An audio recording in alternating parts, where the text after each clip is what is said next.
Сәлеметсіздер ме, құрметті оқырмандарым? Осы мәселе менің бас ауруыма айналды. Уайым жеп барады. Бір үйде екі келін, үш келін бірге тұрамыз. Қандай керемет деп жатады ғой. Оның түк те кереметі жоқ. Сыртқа көзге бәрі әдемі болып көрінетін шығар, бірақ үш әйелдің бір үйде тұрғанының тәшвіші көп.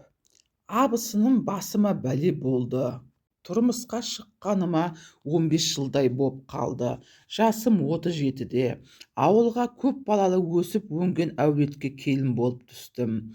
Мен келгенде үйде күйеуімнен 5 жасқа үлкен ағасы мен абысынымыз тұратын. Бірақ 2 жылдан соң олар ажырасып кетті. Сол абысыным тым жақсы адам еді. Маған әпкем де жанашыр боп, үйдің шаруасына үйретіп, бір елі жанымнан шықпайтын. Ал мынау кейінгісі енді қайнағам мен абысыным балалы болмаған соң ажырасты. 4 жылдай күткен екен. Болмаған соң абысыным маған рұқсаттарыңызды беріңіздер, екіге кетсек бақытты болып кетерміз деп ата-ененің алдынан өтті. Кетем деп тұрған адамды кім ұстап қала алады? Енем қимай шығарып салды. Бір жағы абысынымның кетуіне баланың да қатысы болмады-ау. Қайнағамыз тайынсыз кісі. Жасы 40-тан асса да, кетсе де балалығы басылмаған, тұрақты жұмысы жоқ, күні-түні демей көше кезіп қыдырып жүре беретін бар еді. Әлі де солай, әр істің басын бір шалып, әрі қарада бір тұрып жүріп, екінші әйелімен танысыпты. Үйленем, осыны сүйіп қалдым деген соң ата-енеміз әлгі қызды үйге келін етіп түсірді. Бұл аралықта мен 4 балалы боп қалдым. Жақында 5-шімде босандым. Жылма-жыл бала туып, үлкеннің үйдің келімде кетімде кісілер бар. Тірлікте тау-тау боп үйіліп тұрады. Соларға үлгерім деп жүріп, мамандығым бойынша жұмыс істеуге де ойламаппын. Таңертеңнен кешке дейін көк қораны айналып жүре береміз әйтеуір. Алғашқы жылдары күйеуіміз екеуміздің арамыз жақсы еді. Қазір түсініксіз. Үйде адам көп болған соң бір-бірімізге көңіл де бөлмейміз. Бәленің бәрі қайнағамыз 2-ші мәрте үйленгеннен басталды. Өздері бөлек сүрсін деп қалаға еншілерін беріп жіберген еді. Бірақ күнімізді көре алмай жатырмыз. Пәтер ақының ақшасы өте қымбат деп қайтадан келіп алды.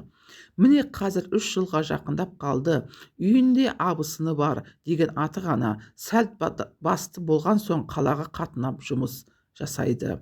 Күйеуімнің де жұмысы қалада. Азанда бірге кетеді, кешке бірге қайтады. Сол менің көңіліме күдік ұялатып жүр. Олай дейтінім, қайнағам мен абысыным дәрігерлерге тексеріліп көрінген екен. Күйеуіңізді кінәрат бар депті. Сосын абысыным эко жасатам деп шешім қабылдады. Ата-енеміз зейнетақыларын жинап, қорадағы малдарды сатып, сұраған ақшаларын тауып берген. Сөйтіп екеуі эко жасайтын дәрігерлерге барса, сіздің ұрығыңыз мүлдем жарамайды деп қайтарыпты. Осыдан бірер апта бұрын енем мен абысынымның сөзін естіп қалдым. Беріктің ұрығын салдырайық, ол да Сәкеннің туған бауыры ғой деп мәселені талқылап жатыр екен. Берік дегені менің күйеуім ғой. Бұлай кете берсе бір күнә болар. Эко жасататын шығындалғаннан одан да екеуі қосайық деп айтудан да таянбаса керек. Әлі бұл ойларын күйеуіме айтпады. Сол себепті мен де тілімді тістеп үндемей жүрмін. Бірақ осы әңгімеден кейін абысынымның күйеуіме бірдеңелерді айтып жыртыңдап тұрғанын жиі байқайтын болдым. Бұрын қалаға жұмысқа барарда көліктің артына отыратын. Қазір ұялмай алдына отырып алады. Мінезі тым жеңілтек. Күйеуімнің ойын бұзып қойнынан бірақ шыға ма деп уайымдап жүрмін. Күдіктенудің тағы бір себебі бұрын есі көрмеген абысынның пәк болып келмегені. Бір-екі таныстардан бұрын жігіттерді нәскеше ауыстырған еді деген сыбыс естіп қалғанмын. Қайын ағам да өте жауапсыз адам. Бұны өліп өшіп күйіп жанып алды деп айта алмаймын. Әйелінен көңіл қалса ажыраса салмасын кепіл жоқ. Мейлі ғой, эко арқылы абысын көтеріп босансын. Ертең қайнағам екеуі ажырасып кететін болса, баласын құшақтап күйеуіме сенің балаң қалайда бағасың деп міндетсініп тұрмасын, кім кепіл. Басында екінші баламды қайнағам мен кетіп қалған абысына берем бе деп ойлағанмын. Бірақ қайнағамның өз басын алып жүре алмайтын адам екенін көріп, райымнан тез қайттым. Енді не істерімді білмеймін, басым қатып жүр. Күйеуім ата-анасының сөзінен асып кете алмайды. Мен қарсы болған күннің өзінде де құлақ асатын адам емес. Өз дегенін жасайды. Ата-енем айтсам күйеуіме әйеліңді тый деп арамызды одан бетер ұшықтырып жібере ме деп қорқам. Не істейін, басым қатып кетті.